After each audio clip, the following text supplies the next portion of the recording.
te bakote osali eloko te banome oyidi mbokwa leta kongole azali kisengi te yo nani potoloba te makambo ezobonga te me place onyokwama ulu na bashege batondi na nzela misala ikeleve banda kongola banda kolela ti lelo azolela poninyo leta azali monguna ya peple te bango babonga peple anyokwama bana na bango batanga na poto ya biso minerval babengana ombokoyo tokoloba balobi la capitale la plus sale du monde ndeboka nanga Kinshasa motema pasi na leli makondi bosala tomona bobonga Kinshasa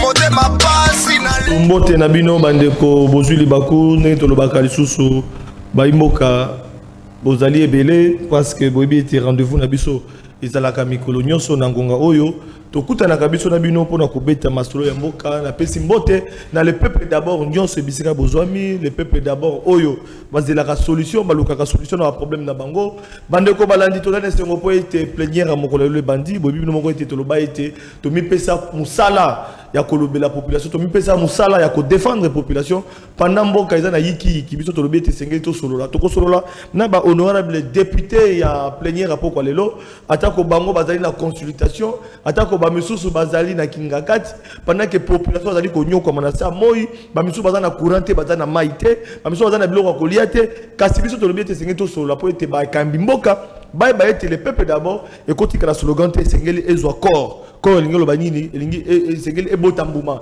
population a se trouver dans le peuple d'abord ba soldat mapinga ya mboka ba se retrouver dans le peuple d'abord na ba salaire na bango ba policier ba enseignant o ba comme la grève pour causer la deuxième palier ya mbongo na bango ya gratuité enseignement ba causer là ba kolinga pe ba se retrouver ba nchofa o ba kolanda biso pe ba jeune to ba étudiant na Unikin na Inilu pour la biso partout dans le monde même na ba province to bo sete ba na yese ba na ya campus ndenge na to ko ba donc bande ko nyonso ba l'équipe ba kulutu o nyonso ba kolanda biso pour na ko ba été le peuple d'abord ezali émission ya proximité ya population pour na pas si la population c'est que tout rappeler par dirigeant à mboka na biso était le peuple d'abord ya solo ezali slogan et segeli et là tant autres voilà bande ko balandi na o etali masola pourquoi les lots to kobeta moi c'était na o etali consultation présidentielle et c'est ko banda uta lundi bande ko balandi tata ekolo bolanda ki ye na discours na ye à la nation alobaki était amoni oyo nyonso bango basali ezali gashi sengeli kutala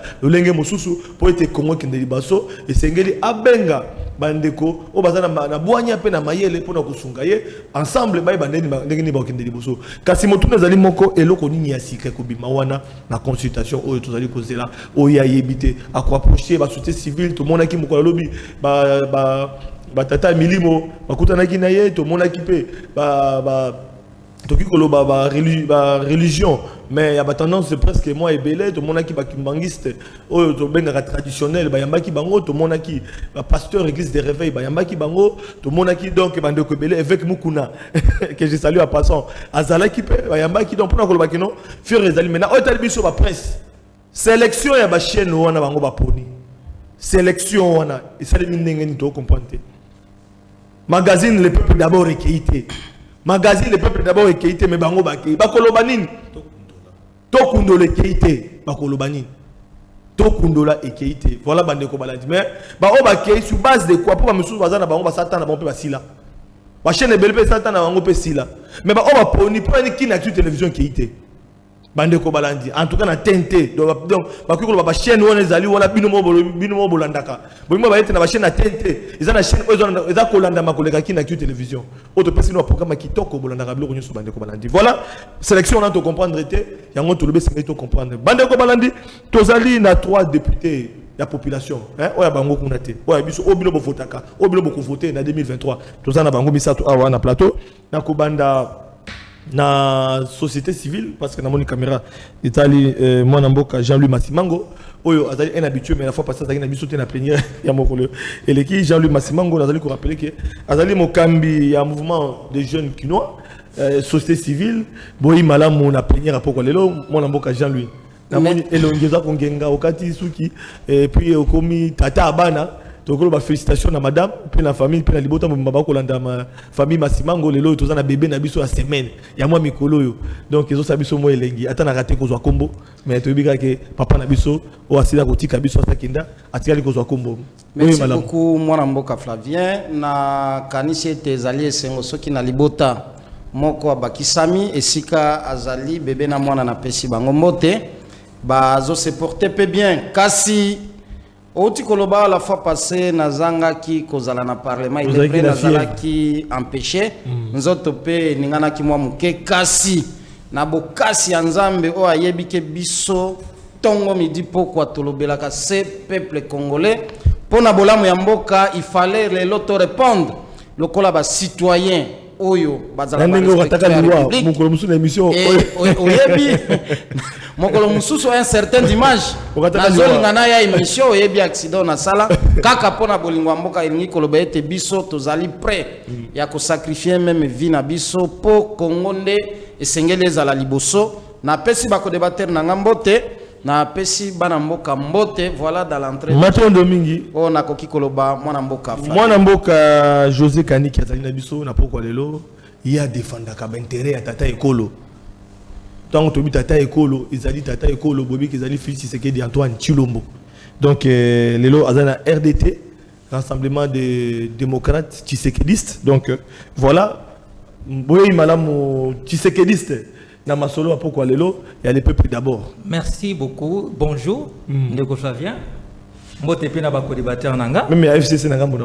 Mais pourquoi pas, c'est mon compatriote que j'aime beaucoup Armand. Voilà, merci beaucoup pour l'invitation nayo. Merci pour au yoki peuple congolais. Oh ba sengai quand même que moko ya ba député na bango ningo lobby wana na le peuple d'abord azonga na plateau nayo bien que bosana kingai mais le peuple a réclamé. Au yoki voilà tout ça RDT.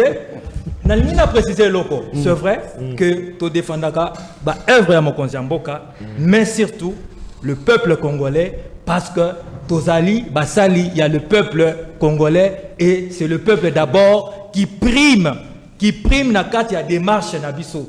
Lokola tata mokonzi n'est-ce pas? Lokola tata mokonzi azamo topé ya kati ya le peuple d'abord. Voilà pourquoi tozo balana. Voilà pourquoi tout ça la makambuna lolenge été tout satisfaire le peuple congolais. Merci beaucoup pour l'invitation. Tokolobe la consultation. Oyo tata mokonzi asila ki kobanda moko na lobi loleki. Merci beaucoup na mwana mboka José Kaniki. Wana na ki na ngambo ya Armand Mukulu akolemba te ndeko Armand en tout cas bandeko belé babina féliciter yo. Ils allaient pour la flatter oté ya solo population bazako landa biso. Ils allaient pour la kolobaïté ba jeune bazali epelé na FCC ba jeune a PPRD ba ko koloba souté. Merci. Alors yo zali na partie chère il y a la mère Mende au Malanda bien que la mère Mende akipaka susu bisoté via boakisa mais ozo bundanga to ba peut kolemba yoté to ba ndobeng sa okaka mais en tout cas coup de chapeau parce que ebelé na benga ki bango ya PPRD pour ba ya na émission Moussa lobi akufeli mes condoléances ba misusu ba ko yamba sous téléphone te baza empêché ti ben azo ko kasu ko na émission te to bité pourquoi bien que to bité ma mango zo kana PPRD ndenge ni Jimmy Kitenge boza ebelé ba misusu na benga ki bango na otanga kombo po ba lo ba yete otanga ki mais okosaki te na solo la ki na ba misusu ba boy ko ya c'est non ma raison bazo pesa mais na FCC on dirait qu'on a crise de côté beaucoup kolobate amaka mutu makasi loko la même ende. Merci ndeko pona maloba yambona banda na pesi nanu ba patriote nyonso bazolanda biso mbote na etando nyonso ya République démocratique du Congo ezala ba oyo bazali na Équateur ezala ba oyo bazali na Bandundu ezala pe ba oyo bazali na Sankuru ezala ba oyo bazali na Kinshasa na Shabunda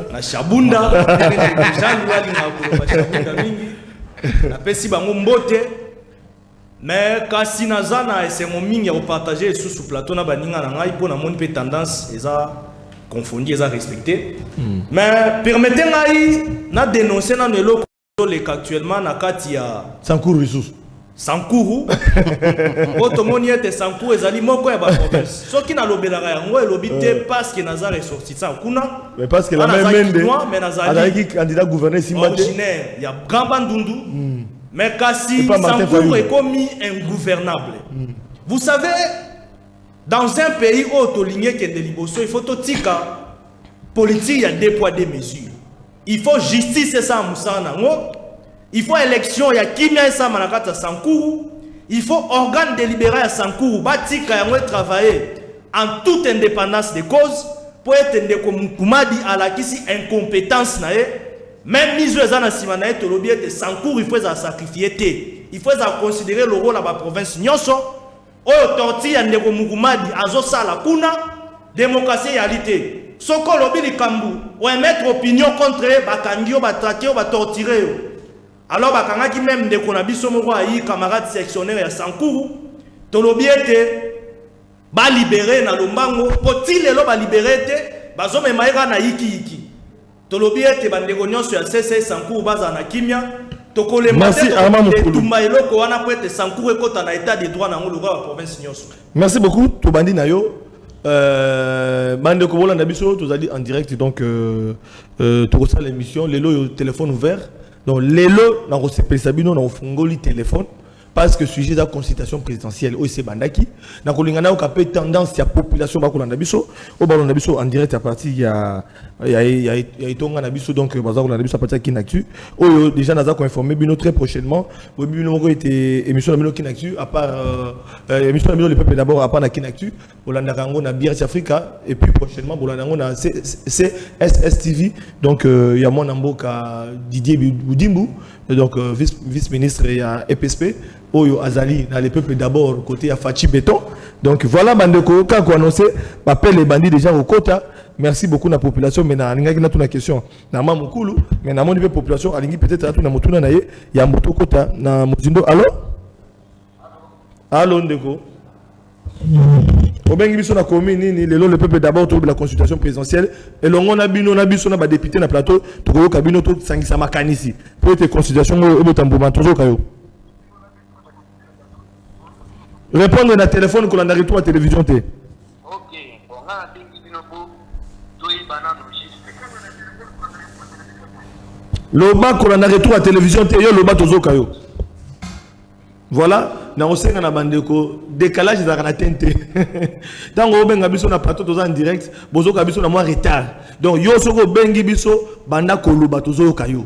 Donc yo le ban à téléphone cause il y a retour à TV pour mieux kakate so zo bazo kayo. Donc ça a confiance, c'est ça la technologie beaucoup mais ça nango. Voilà Armand Monkulu population ba bandi déjà parce que constitution présidentielle donc intéressé bango mais to noter absence bandeko ya FCC même na calendrier ya bato singeli ba yamba kuna toujours mona bango bazaka na kinga kati na mbitelo ba olenga na kinga kati. Alors peuple congolais, le peuple d'abord au bengi na commune ni. Ouais,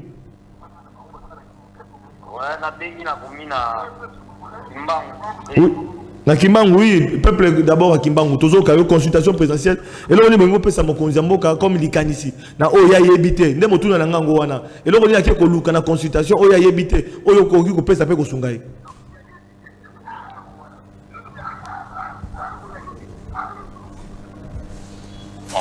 To ko ebisa eto ko sungai. Alors, on a un sentiment politique, c'est la politique politicienne. Loba tozoka loba na lombangu kolanda retour à télévision te loba ozoka na téléphone. Et surtout que ayoka plus population na ebare azo compte ma critique ya population. Net yo olobi nini? Pesa OK, ayoka mais bino population kimbangu bolobi nini?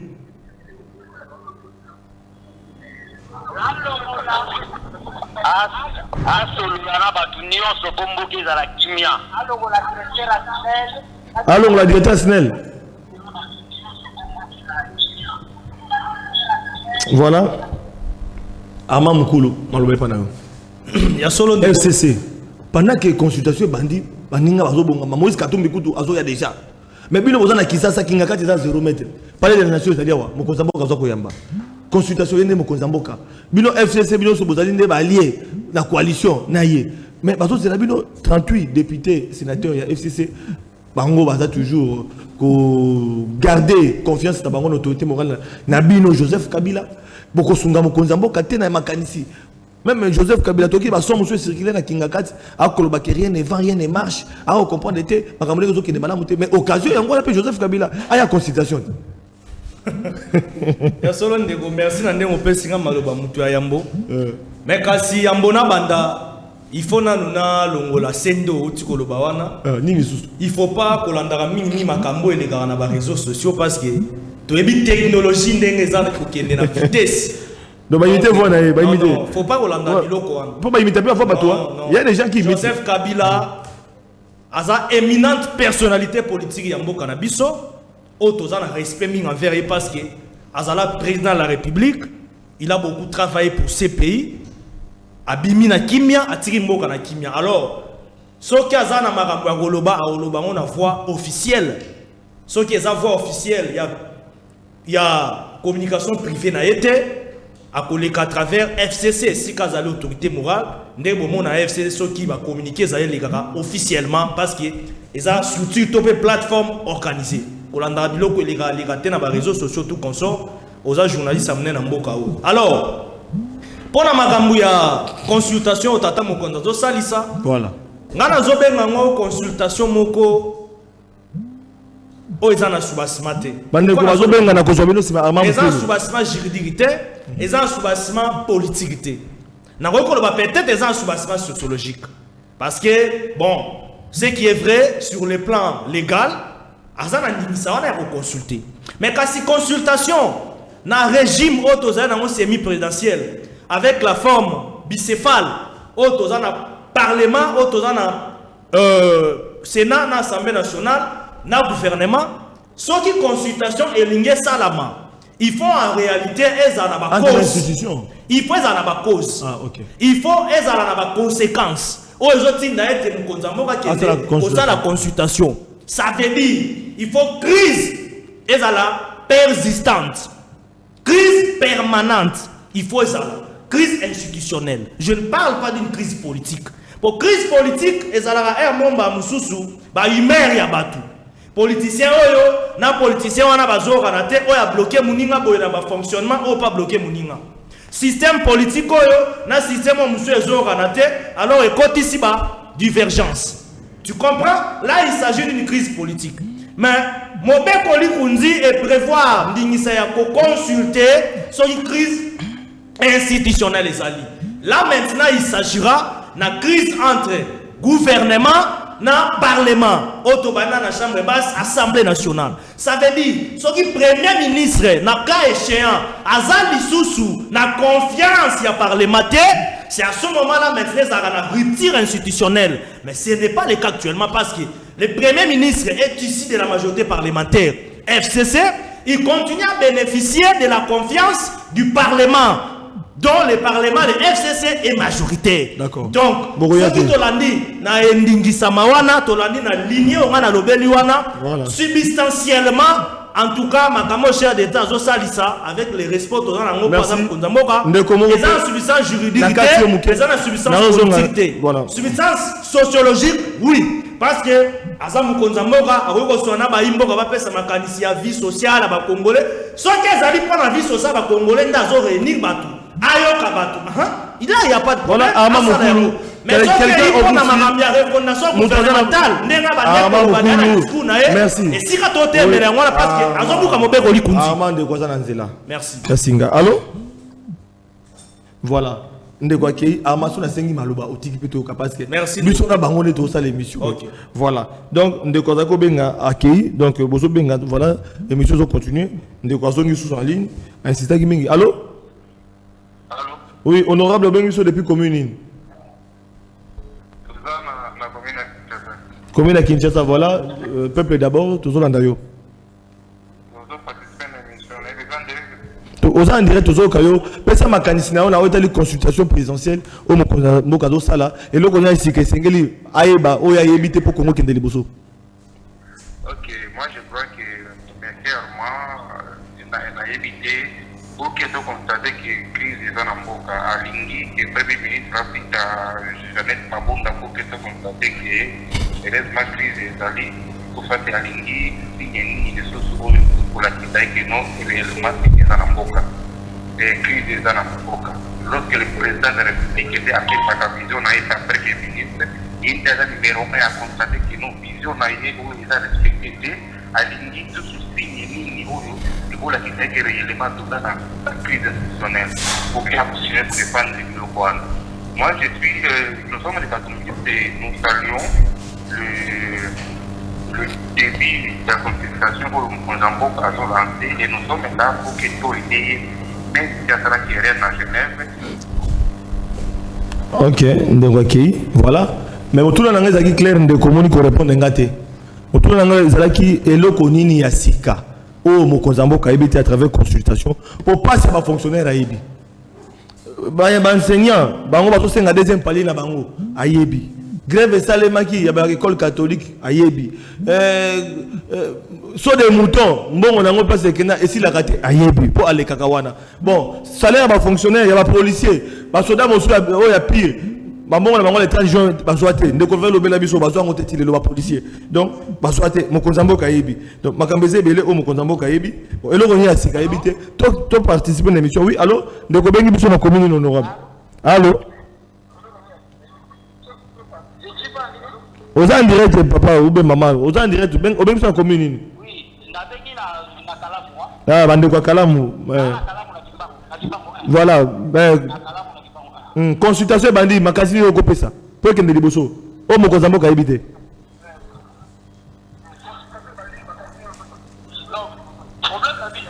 Problème la mission est ça qu'en réalité na makamunde sur le Kalamboko yana likamoko te o mkonzambo ka yebité. Makamunde nyonso ezole Kalamboko yo mkonzambo ka yebité. Tu côté na consultation aux amis. Alors, moi je crois qu'il y a un problème, il y a ma politicien pour réalisation, il y a ma qualification, pour la matérialisation, disons quoi. Ok, merci. Merci pour la contribution. Nazui Ndeko, vous avez un micro. Aussi, si Goloba, Nazongi na peuple, tous la deuxième intervenant, na kada premier intervenant. Aussi, c'était moi, on l'opposité parce que na kozonga okokota zala na motema kokita arma monkulu FCC bobo ikokende. Po bomo na yango, itali dango soki pour la sociologie. Donc, bozomo na te cadre ni ko réunir bino comme soubassement juridique ou bien constitutionnel.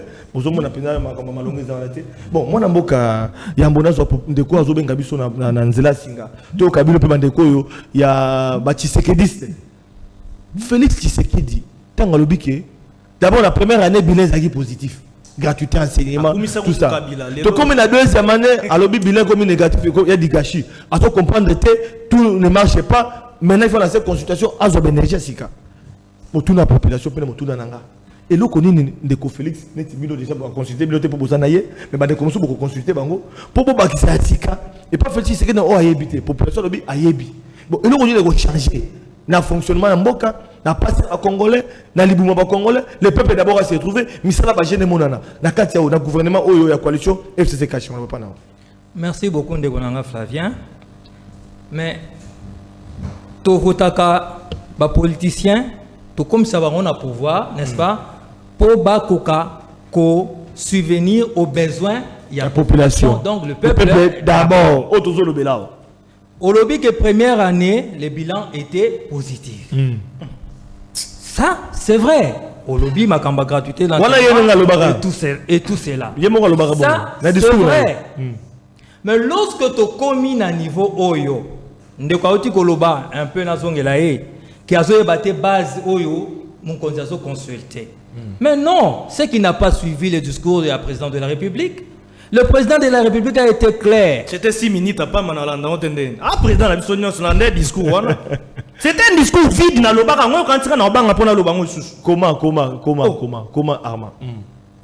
Armand Zala discipliné s'il te plaît. Article 69 étant que garant de la nation. Il a les prérogatives de voir que lorsque ça ne va pas dans les pays, lorsqu'il y a des blocages, lorsque les institutions n'arrivent pas à fonctionner dans le domaine de la collaboration institutionnelle, lorsque les pays ezokende nanzela ya libunga, eh bien, article 69, et puis c'est une prérogative, wana ya kozwa ba initiative.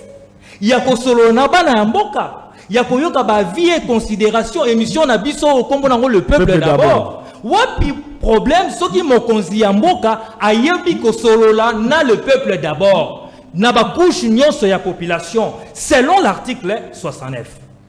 Na moni problème té. Mais tout la vérité, oui ou non, c'est vrai que la Constitution est prévoir, n'est-ce pas, mécanisme où peut-être il y a qu'au dissoudre Parlement. Là, nous sommes tout à fait d'accord. Entre persistance plutôt, entre le Premier ministre, le gouvernement, disons, et l'Assemblée nationale. Mais ne pense pas, mon frère, que la Constitution a dit tout. Non. La Constitution est prévoir makambo misusu te oyekoki ko salema na kati ya parcours il y a un pouvoir ou bien na kati ya parcours il y a mandature moko boye songolo to pakala. Alors lorsque tokutani na kati ya situation ana, il est clair que l'Assemblée nationale n'est pas en odeur de sainteté avec le Conseil supérieur de la magistrature qui est une institution. Puisque le cours constitutionnel aussi fait partie des institutions, n'est-ce pas? Mais tant Batouana, ou bien des institutions l'Assemblée nationale, représentée, n'est-ce pas, par, comment on l'appelle encore, Madame Janine Mabunda et Alexis Tamboué Mwamba, ceux qui sont d'accord na constitution, mais ceux qui cours constitutionnel exigent par exemple arrêt Mokoboui. Comment on va discuter? Comment on va en parler? Donc tu verras qu'il y a déjà un blocage. Mais la Constitution, par rapport à l'article 69, le président de la République constate cette crise-là. Il est clair que le président a constaté cette crise-là. Mais au-delà de tout, lorsque la carte gouvernement de Konanga Armand, vous avez, vous, les FCC, 70% du gouvernement.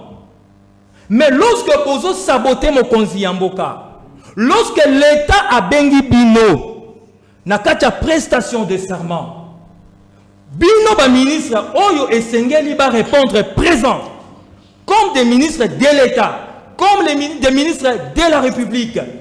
Bo saboter l'État, bo boyi l'État, bo sundoli l'État. Ce n'est pas possible. Le président de la République ne va pas du tout fonctionner avec vous de cette manière-là. Sinon, il ne sera plus chef. Donc, il y a des problèmes au niveau institutionnel. Voilà. Le gouvernement et une partie du gouvernement, une grande partie du gouvernement, Namokonzi Yamboka et Zosimbate, vous allez demander à un chef de l'État de continuer à travailler avec les gens qui pour l'année, à quoi est-ce que non, à ma coalition FCC cache. Na lobby boye. Ah bon, mangoka kaso amoni que c'est. On l'a bien dans consultation, pas bizarre là. Félix Tshisekedi, Kabila Zoto Saote, Tope FC Zoto Saote cache bozo kanate dissoudre le parlement, dissoudre ou bien bomba coalition comme ça article l'année car chef waza ko régner mais à gouverner. Le problème la biso c'est que tous alaka pressé. Mokonzi Yamboka a été clair là-dessus. Il est venu, il a donné les divergences. Les divergences, il y a des blocages. Il a été clair. Et puis il nous a promis qu'il reviendra après nous, après les consultations bien sûr, pour qu'on soit ma décision. Voilà. Mais c'est clair. Donc ma décision c'est là, après consultation. Mais il a été clair. Un mokonzi Yamboka ayaka dans l'empressement te. Makanisi na yo na yangai. Yango tene mtifwe guider mokonzi Yamboka. Mais yango ne koki kopesa mokonzi Yamboka lumière pour na koyeba ko soit ba décision. Les ministres du FCC sont entrés en rébellion avec l'État congolais. Ok, voilà. Tous à moto azobenga biso. Allô? Oui, ndeko, peuple d'abord bengi depuis commune nini? Na Kinshasa, voilà. Pesa pe makanisi na ona ko Félix Tshisekedi bazo landa. Donc na consultation mokonzi. Mais les kamalamu, mais nini ko le kamalamu po eloko nini ya sika o ya zo linga ba ebisa yo ya yebite o ya ko zo décision a koloba na suka po ete ba congolais passer si la mboka. Mais tant que na mikao yo FCC alinite peuple ya malamu. Oh, FCC a peuple ya malamu. Bazo saboter mon peuple. Yango wana ya sing donc appliqué là il faut lancer la consultation pour la quitter dans quand même la Guinée.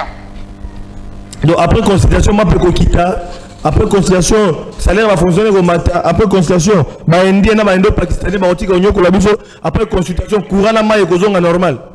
Oui, na mitawa sa beaucoup de courant et na zolo na bino courant qui voilà. Merci beaucoup. Moi tout le bateau a été déjà signé la zone, on a déjà enrichi des eaux.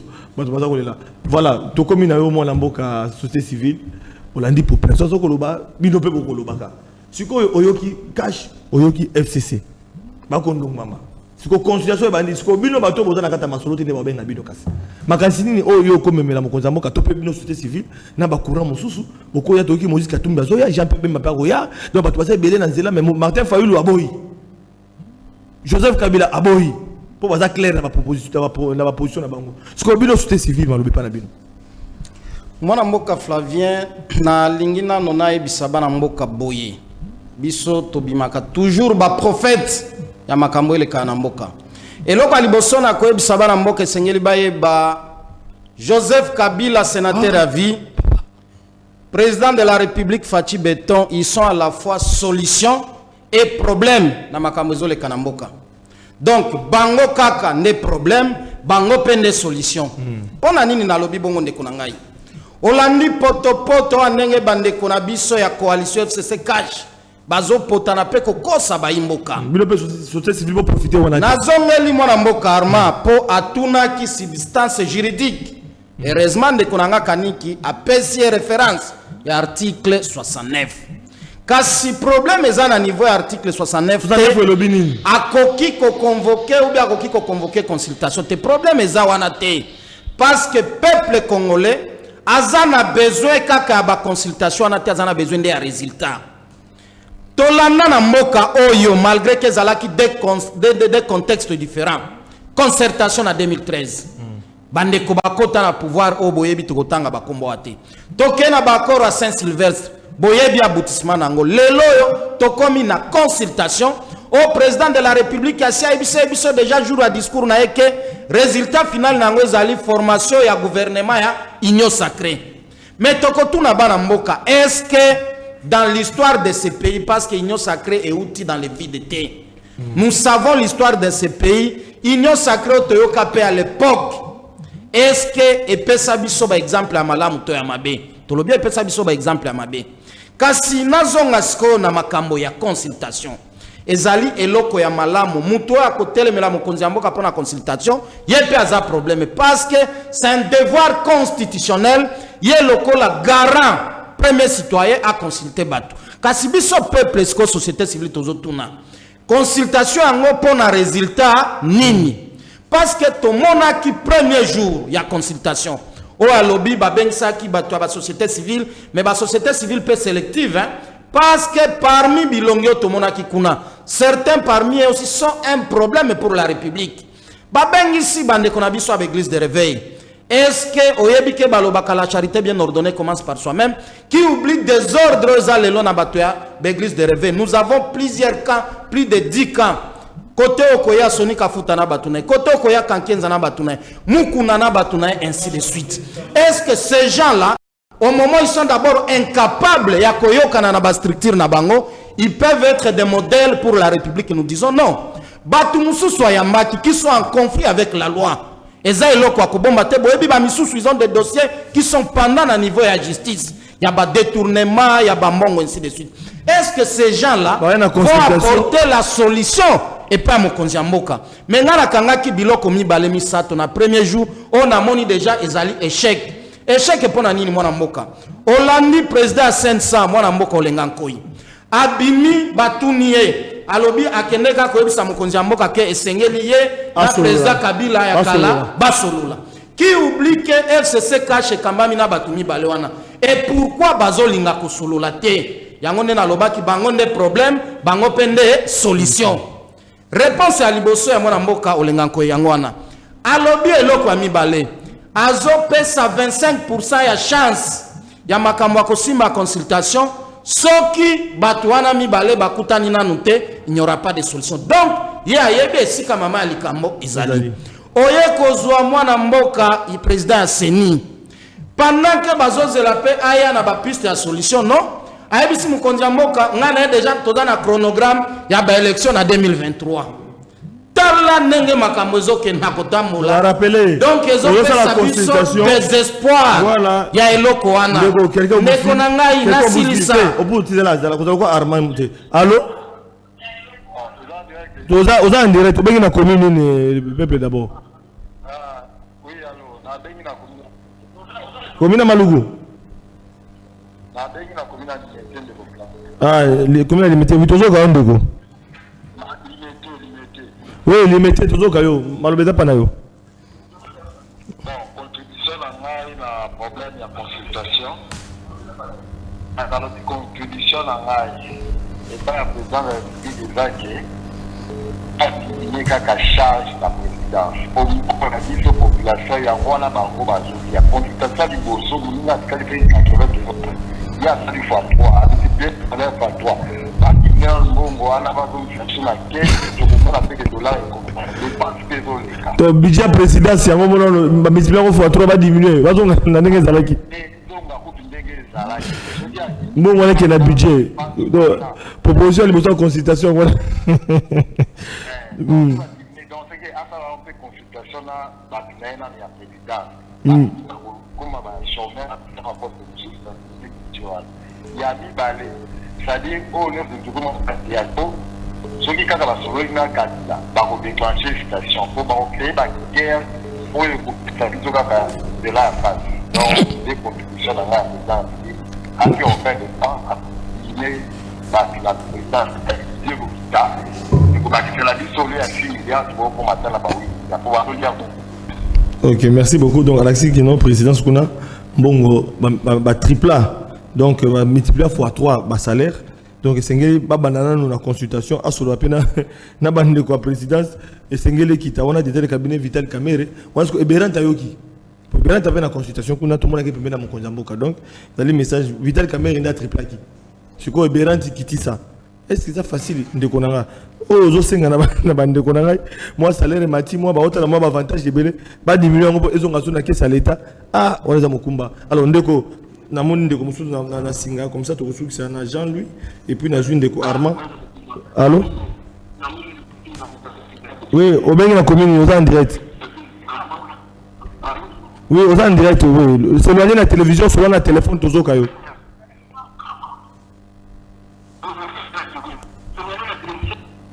ndeko azoka na bien te ndeko chité na lingi na silsa na koloba boye mutu ya misato biso tolandaki ezali pasteur Léopold Mutombo qui a été clair dans son message en disant depuis que Congo eza Congo ezwali pendant na 1960 problème ya liboso ya Congo ezali bayi politique c'est l'homme politique congolais waza problème nano pona Congo parce que baza na manque ya sincérité. Et je crois que les Kalelo ezali manque à sincérité entre Mwana Mboka Joseph Kabila et Mwana Mboka président de la République Félix Tshisekedi. Consultation oui, mais pourquoi pas Batoupe Baoke Kokende kuna en termes de cahier de charge. Boye na ba cahier de charge na bino botikeli yango mokonzi ya mboka. Il va évaluer nenge 13 personnalités au batikala 12 après moko kokima kokende koela pe kokamba seni. Basali ba synthèse, est-ce qu'il faut un miracle pour ça? Parce que n'oublie pas, il y a un budget aussi pour la consultation. Il faut pas être sabiso na suka, budget bimi na consultation eza ota et puis bimi na rubrique nini parce que tobo sana teke mboka eza na ba problème de konangai.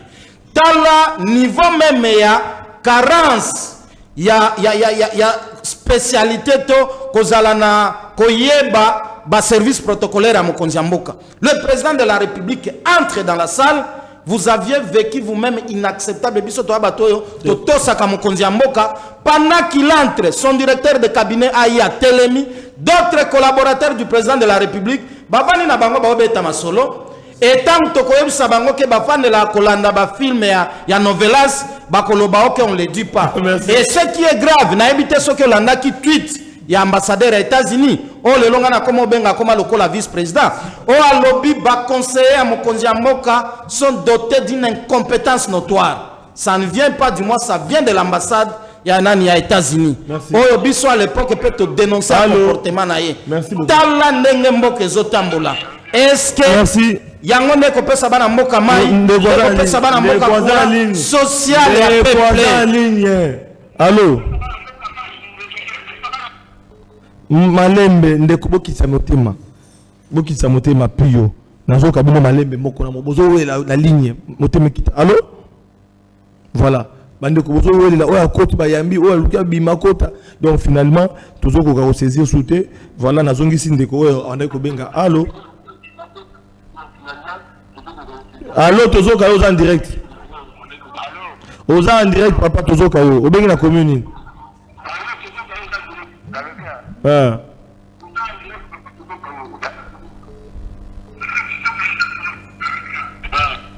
donc na kobandela ndeko yo duni mara te kolanda retour à télévision te landa téléphone na yo bandeko yo bozo benga biso na tente za na mo décalage donc toza en direct mais bozo biso na mo retard à seconde alors tango yo yambi na téléphone solo landa nga na téléphone yo kolanda TVT olinga ko miyoka na TVT bato bazo landa lokanda ndeko abengi toza ko yamba ye to bazike akozela retour en tente allô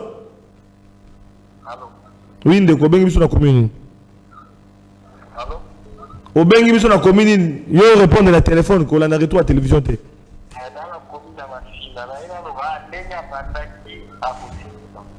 oh nenga bandaki consultation be nenga bandaki musala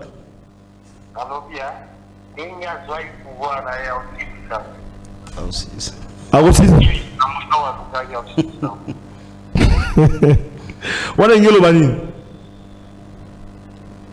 voilà message à Ndeko. Alors Armand Motema Zobeta aux à 2 minutes. 2 minutes. Deuxième tour de table. Oh le bébé. Non parce que il s'agit ici maintenant d'une démonstration technique. Ah, le jeu encore technique. Oui. Il faut la démontrer techniquement que substance constitutionnelle il y a et le comme pour ça les amis. Pourquoi? Il faut qu'on ait d'abord dès le départ, il y a procédure. Dans la analyse objective, dans la théorie systémique, dans la analyse, il y a contenu à discours. C'est là. Ma terme est compliqué. Ma maman bi pour la terre. Ma systémique,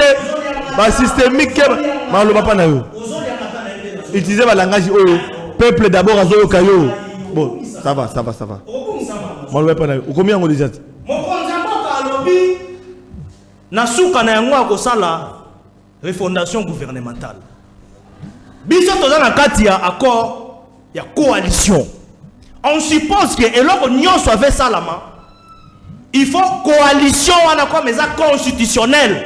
Ndingisa il faut uta wana.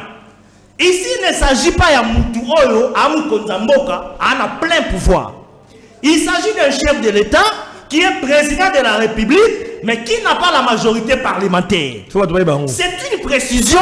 Il faut confusion. Il ne s'agit pas ici de Kabila à l'époque qui avait la majorité présidentielle, qui avait toutes les institutions, qui avait le Parlement. Non. Alors nous sommes dans une situation de coalition. Et ça me rappelle en 1989, la France. Ça veut dire, la liboso, oui. Il y a moi, c'est là où je comprends. Mais quand Konzamoka, il faut jouer ce qu'on a sagesse. C'est là où moi j'étais en train de dire au chef de l'État, alandate ba imboka o bazoya na ba pression mabe, toki misuso bazozo vol bazoya, toki misuso ba bandi déjà koya kokota ainsi de suite.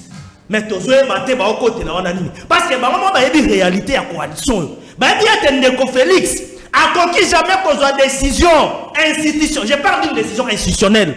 Sans pour autant qu'il y ait les canacats de sa coalition. Tant qu'à consulter le papa, Ezali, le corps la CNDO et Kangan de Félix. Et c'est tout à fait clair. C'est la politique. Ton image qui est dans la carte de sa coalition. Car si ton lobby était possibilité payako, Kende, Kouakize mon kondiamo, ceux qui peuvent continuer à Kobuka Mobeko, Topé Kobuka Mobeko, ou et Kamban na carte de la coalition Ezali. Parce que ni nous décide de la loi. C'est là. Ton lobby c'est quoi? Oh, il va prêter serment. Ton lobby, il y a aussi des instances internationaux. Et ça lit. Il y a ça la rappelle. Et Ali, toi il n'a pas de traité même internationaux et ça la rappelle. Alors, a formé une nouvelle majorité parlementaire. Non, on est en doto. Tu es en lobby. C'est là. Le gouvernement est sacré. Atiema ina monoro. Ndeko Félix. Atiema ina monoro. Le gouvernement est sacré. Pour la mukonzi ya mboka, dans le contexte actuel selon la constitution, à revoir la majorité parlementaire, il faudrait qu'il y ait une crise persistante dans le lobby. Or, ce n'est pas le cas. Or, avant que la consultation pour être même bateau bana kati FCC ba député na biso bana poids ya FCC bana kati ba groupement politique to parti politique to kenda ki na FCC o FCC majorité parlementaire même débauchage bazolo bana et ça fait impossible. Pourquoi j'ai dit ça? Pour na ko débaucher muto alumwa na kati ya parti politique ne o ya na FCC si ka pesa mena ndingisala na parlement il faut déclarer officiellement et puis il faut ça na écrit il faut qu'on mayango et mon on appelle la carte Assemblée nationale, le bureau de l'Assemblée nationale, bavon acte. Or, c'est impossible. Dans le moment où tu as dit, les députés dans le FCC vont renouveler confiance dans le FCC, dans mon candidat Joseph Kabila. Et ça, noto, on est à l'émotion dans le ça va être écosimba. Bon, c'est renouveler dans Monoko. C'est impossible. Et bon, c'est renouveler dans Monoko. Mais dans mon thème, c'est pas qu'il y a qui calme. Tant qu'on va recevoir la déclaration qui n'a pas Tanzanie. Non. Bon, ce qui peut d'abord 150 députés la Kenya là-bas. Perdre d'abord. Le siège d'abord. Perdre d'abord le siège d'abord. Et il y a aussi possibilité de la remplacer dans la suppléant d'abord. Donc vous voulez que politique papa. Donc vous voulez que je suis en train de faire une démonstration technique. Donc alors bandeko bayi na kaya ndeko Félix. Basunga ye soki bana makamna ba bana constitution ba lobera makamba fonctionnaire. Balo ba makamba gera balo ba makambo ya makambo ya 100 jours automoni balo bela makamba de mouton ezorumela balo ba makambo ya zita ambassadeur otomo na communauté de mais ya gouvernement ya sacrété balo bela makambo ya lelo ya makambo ya mai courant na moni DG Asnel na vice ministre énergie papi pungo to pesa mbote to mona baba uti papi pungo FCC na ngamu na bako makambo ya Asnel to mona déjà moi évolution ko ya poto moni ba ko travailler pour na yango mais kasi makambo o etali o mosolo ya l'état o mosolo ya ba remaniement o mosolo ya banani ba enseignant o to moni ba magistrat ba serve ba mutation mais ba pesa ba mosolo te pour na kokende makambo nyonso to ikoloba ya social soki ba retraiter yango ba traiter yango mais kasi ya gouvernement yo sacrété to mi tout na question na tao nyonso ndeko Félix ça va na pouvoir makambo wana nyonso a réussi ko sala ya moté kaka na ba consultation de makambo wana ko sala point d'interrogation et ça point d'interrogation to mi tout na parce que consultation yebi tala bako banda yango nde babanditi bako sisa au moins la solution moté na makambo ya peuple congolais et ko sala kaka pona makambo o bazoluka mba mususu ba se retrouver politiquement un équilibre toza na kati ya coalition FCC cash donc pona motuna na otuni yeba ete makambo ya consultation ndeko Félix a ko salisa etalié na batuna ende ngosama na kasi FCC et une plateforme organisée soki FCC alingaki azwa ndingisa akota to pa yamba loboko wana ya consultation ndeko Félix a organisé FCC alingaki a communiquer officiellement comme a communiquer na lutte to yiko talela nanu na kati FCC ndenge makambo na biso yiko kende po to yi organiser merci beaucoup ezali makambo ya ko sala biso to ko mona na litomba mokote po to ko loba ete yemo ko reconnaître eta alaki blocage à lobby yango parce que c'est clair lorsque ici ba toiso confondre awa to na crise institutionnelle crise sur les persistance avant même le parlement il faut déjà nous après même il y a organisé des élections dans les 60 jours et quoi moi sur les routes ça veut dire Ndeko Félix a bloqué contradiction sur contradiction. Merci beaucoup. Article 158 à Violaki. Merci. Conseil sa présidence seulement. Merci. Bandeko ya biso ya parlement ba c'est tout à fait normal. Voilà. On dit ma injonction to ordre mal donné. Le peuple congolais. C'est ça le peuple le peuple. Allô peuple d'abord, au Bénin la commune peuple d'abord. Aux alliés en direct, Ndeko, en direct. Oui, on a en direct, même sur la commune, les peuples d'abord. Ah, bande la commune à Gombe. Toujours Camino.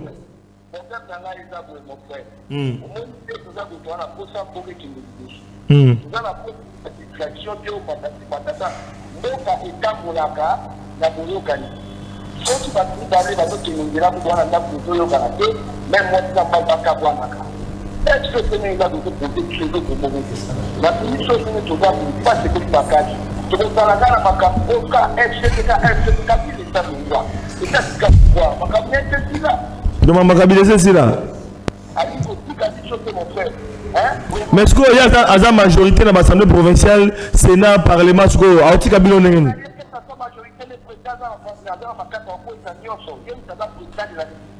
alors ça nyonso bango pe babi bazela na constitution bango babi bazela na constitution faut to ça pour ça ngo bongo te constitution papa bango bazela constitution combien de fois pendant 18 ans yango pe Félix pe faut violer Ndeko Kabila viola constitution ata mukolo moko te pesa ba preuve Ndeko Kabila viola constitution ta a viola te tika lokuta Kabila viola constitution te tika lokuta na iko yoka e ainde ko na ngai photo sola na yebisa direct mbala moko na pesa réponse Ndeko Kabila tika violer constitution ata mukolo moko te on savait to kai oza maloba te c'est pourquoi oza maloba te tika bande ko gome bazoloba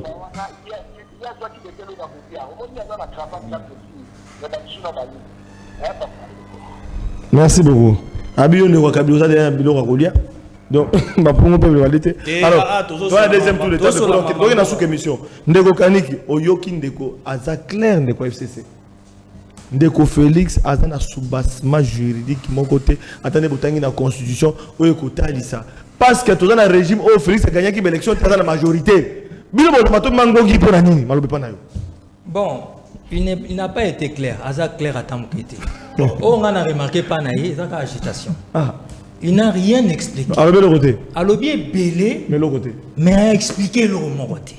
Yon dozo comprendre te. Yen dozo comprendre. Oza malobate Arma. Baye bisi. Yon dozo comprendre. Oza malobate. Papa. Ozo leke la onde na muki. Ozo leke lo mato eleki mo la. Comment? Faut être clair. Bango cache mato ya bilai. C'est toi qui ne comprends pas. Comment? Baye bisi clairement. Et c'est grave. L'article 69 donne au président de la République les prérogatives, n'est-ce pas? C'est-à-dire Ndingisa, c'est-à-dire pouvoir Wana. Yakozwa, il ne comprend pas. Chose grave.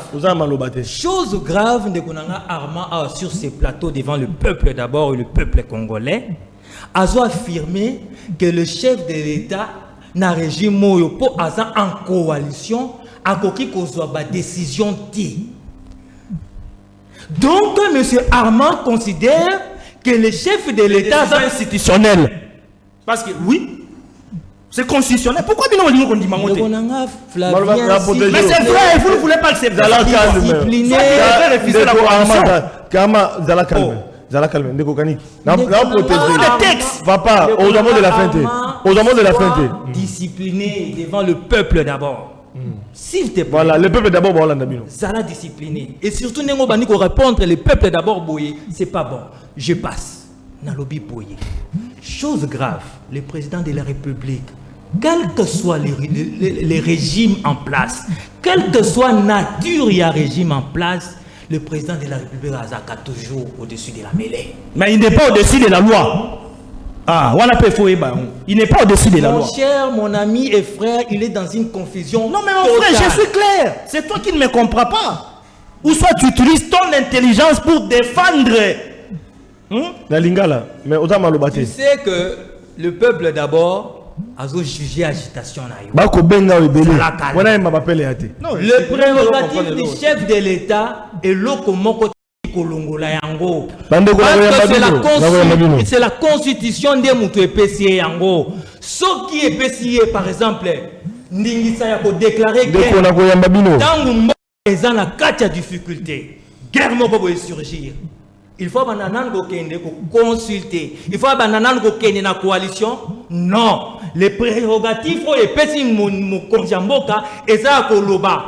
Vu, je déclare la guerre à tel état ou bien par rapport à la situation Boyi.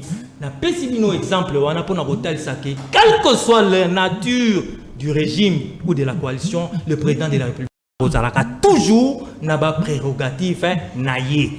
Nazongi boye pour na koloba boye. Consultation lingi koloba concertation te. Consultation lingi koloba dialogue te. Bien que consultation, et c'est là toujours. Mais la nature est différente. Tu reconnais dans la carte vocabulaire, Consultation, c'est-à-dire boyer banamboka, n'engende konanga société civile. Attendez que l'obali comme cahier des charges.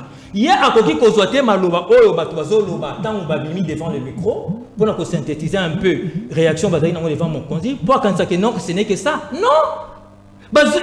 Solo lui peut-être dans mon conzi pendant 15-20 minutes. Batiki ba cahier des charges.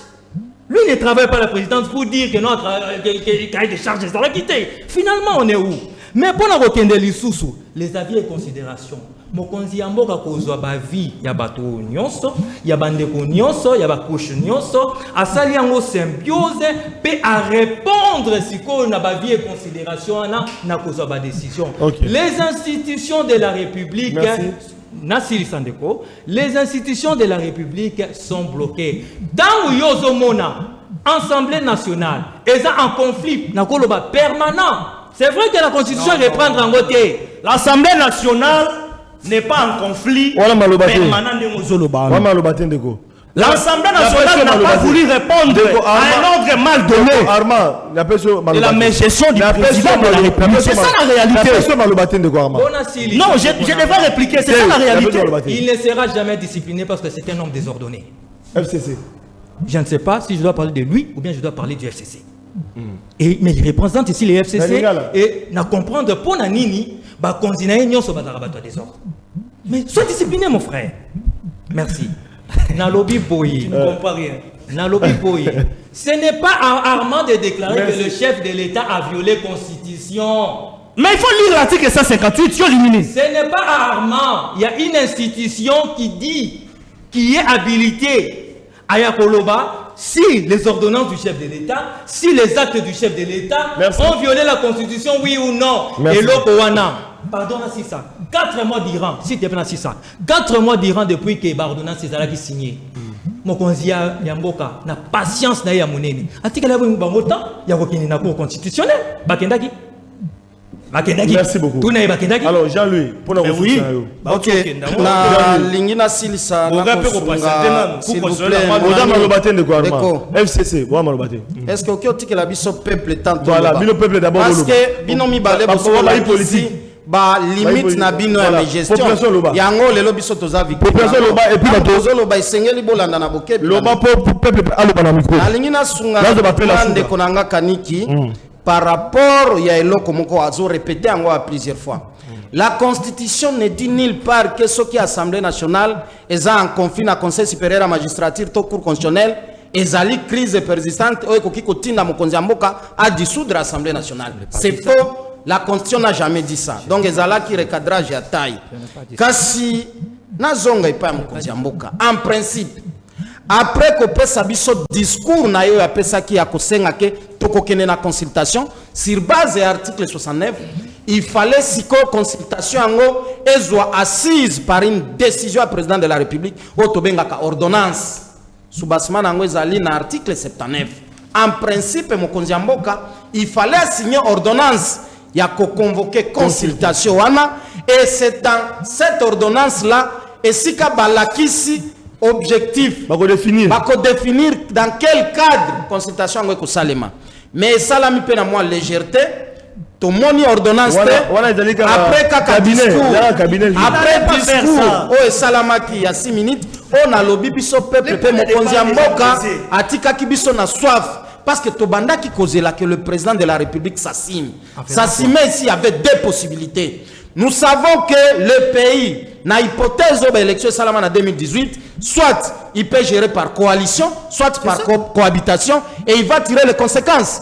Mais le premier ministre que nous décrions ici, que Papa Abatouassi Alembi, il n'est plus efficace et utile pour la ma charge à gouvernement Mboka.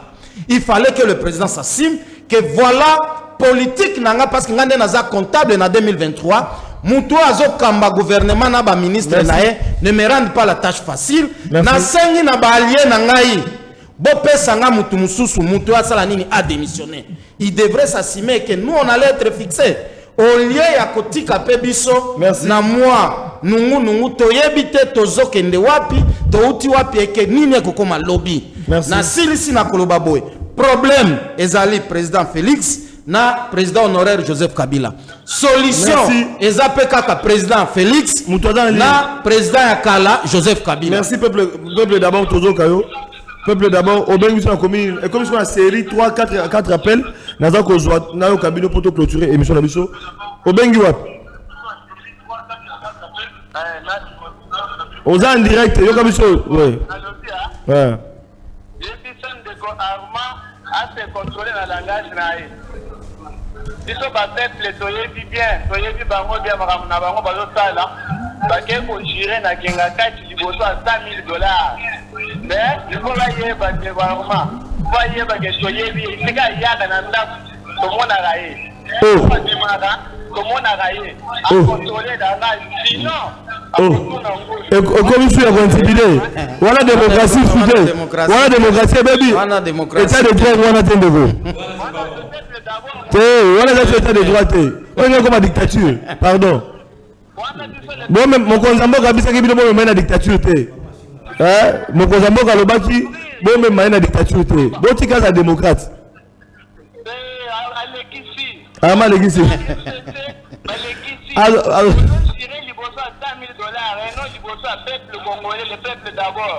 Ok.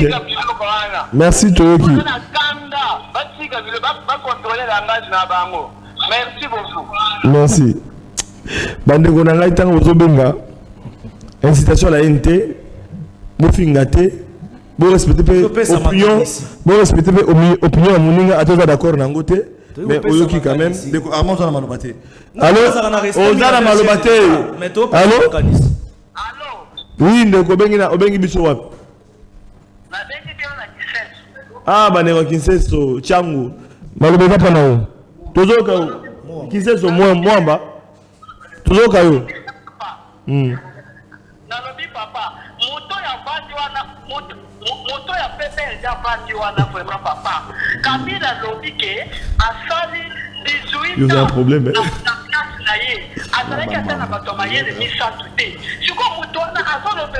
te yazala ki mera découvrir que na nous te papa atika bisokilatika distraction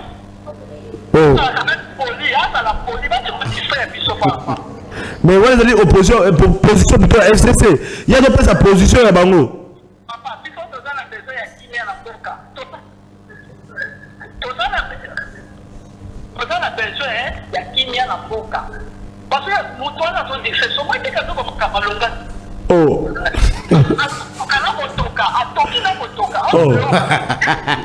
Régie, bon l'exception de Armand sur Toki nan. Régie, tout le monde a Armand. Ah, ça va tout caper, ou tout pas ça. Voilà, et ça, mes émissions, voilà, c'est ça, les peuples d'abord. Donc, bah, choc, on est ça bien.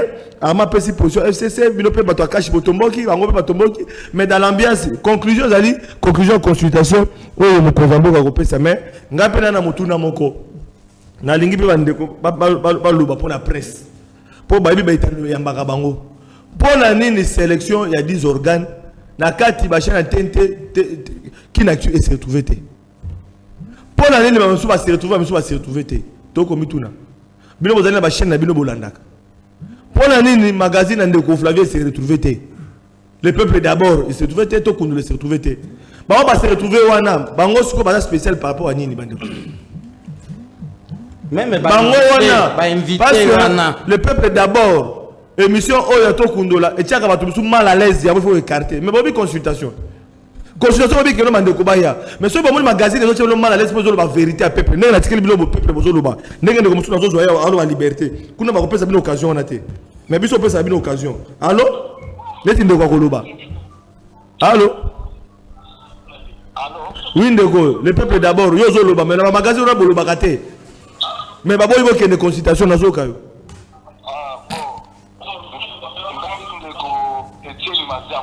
Oui, ndeko. Oui, ndeko wa Selumbao. Bon, namana na baboye. Concernant consultation pour la ndeko Félix.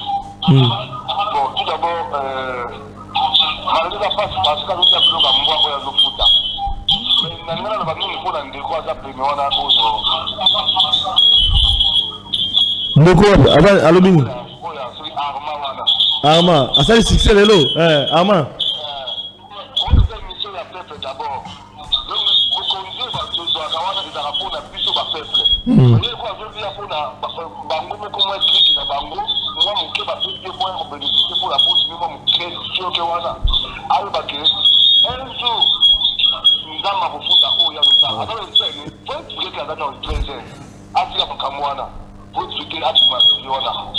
Asa pour le mutu asa pour le terrain, tu nous sommes. Nous sommes dans la femme là. Mais il y a d'autres défendre Kana Bango FCC. Madame Ibalé, on doit défendre Tshisekedi Azar, il y a pas de défendre de Kabila. Nalobi Nazar Bango Ibalé le plateau, on doit défendre Tshisekedi, on doit défendre Kabila. Non, soutien Sina, on doit défendre le peuple.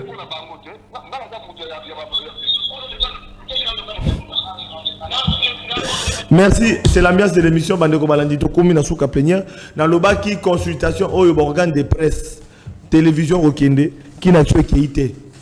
Sélection c'est mis pour Nanini, mais merci beaucoup à Jean-Marie Kassama parce que Télé 50 de Goza les amis ma chaîne aux ça peut fierté la minute dans débat on a dans ça là pour population landaka donc merci parce que Kassama Kozala peut-être à comporter peut voir un déco Flavien peut en voir les peuples d'abord pour en découper ba yoka kuna et lokoni na cadre de consultation là et sengeli et lubama voilà bandeko balandi ndeko Flavien batu bandeko na biso achang ba ibsenga na tuno mutuno parce que yo mutupe olobela bango liboso ba konzi est-ce que baso de mouton et aussi la ti consultation peut et aussi là parce que situation na bango ezo s'empirer du jour au jour et il semblerait que Misala Lelo est tellement il y a plusieurs mois et ces gens-là souffrent et paient un prix dur pour bazonga na bandako. Est-ce que bango peut baser la consultation ici là nde baso de mouton na bango ya chango ici là pour que circulation zonga normale. Merci beaucoup pour la motuna wana ya bandeko yo ya mutualité des jeunes kinoa ya chango donc sur les moutons to bi peut-être aussi après consultation mais ça sur le 30 juin ici là mais le 30 juin et l'équipe au comité sco na octobre novembre yango to koti ils aussi la tête bon wana na base mo konzambo kazo ka peut-être après consultation à lever la mesure. Merci beaucoup na honorable José Kaniki aux Amalobate, merci beaucoup. Na Jean-Louis Massimango, merci beaucoup na Armand Moukulu, émission Cécile pour souhaiter la rediffuser bisoté. Prochainement donc il correspond des bangoté ils allaient démocratie vous allez expliquer bango que même Konzambo ayemoko azara démocrate voilà ba me maete ba comme dictateur merci beaucoup donc biso to ya ndena ba Félix Tshisekedi béton ba commissaire dictateur merci non c'est pas ça merci ils allaient démocratie to sara emi am Konzambo voilà to pesa ba idée pour école qui liboso voilà bandeko balandi un grand merci na équipe technique oyo nyoso basungi biso pour émission dans la réaliser dans les conditions au bolandi biso pour recevoir biso malamu et puis te promettre bino le sous 2011 beaucoup moins 2021 plutôt beaucoup moins makambo o ya sika à travers médias na biso qui na télévision puis na ba chaîne mususu dans programme il y a le peuple d'abord na ba magazine mususu voilà bandeko balandi pour na bino le serviteur na bino ndeko Flavien président plénière et assemblée oyo ya pourquoi lelo bolandaki à ceux qui si awa tokutani na plénière ya mokolo ya samedi na 16h en direct puis rediffusion à 21h et puis na ba chaîne partenaire où vous allez accompagner magazine et puis na YouTube qui na télévision beaucoup na biso tokutani na programme mususu très prochainement pour na évaluer consultation au DP bandi di tombani ni oyo population attirée na kati nango matondo mingi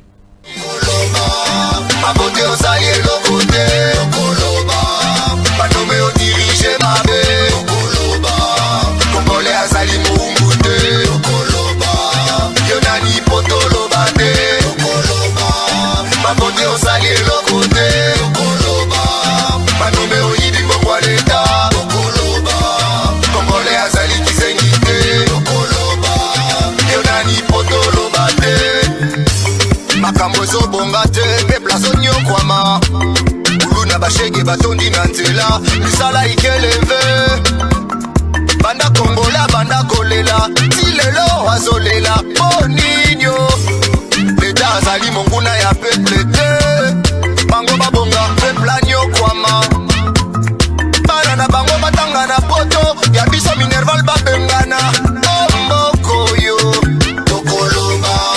Balobi la capitale la plus sale du monde Ndeko Kananga Kinshasa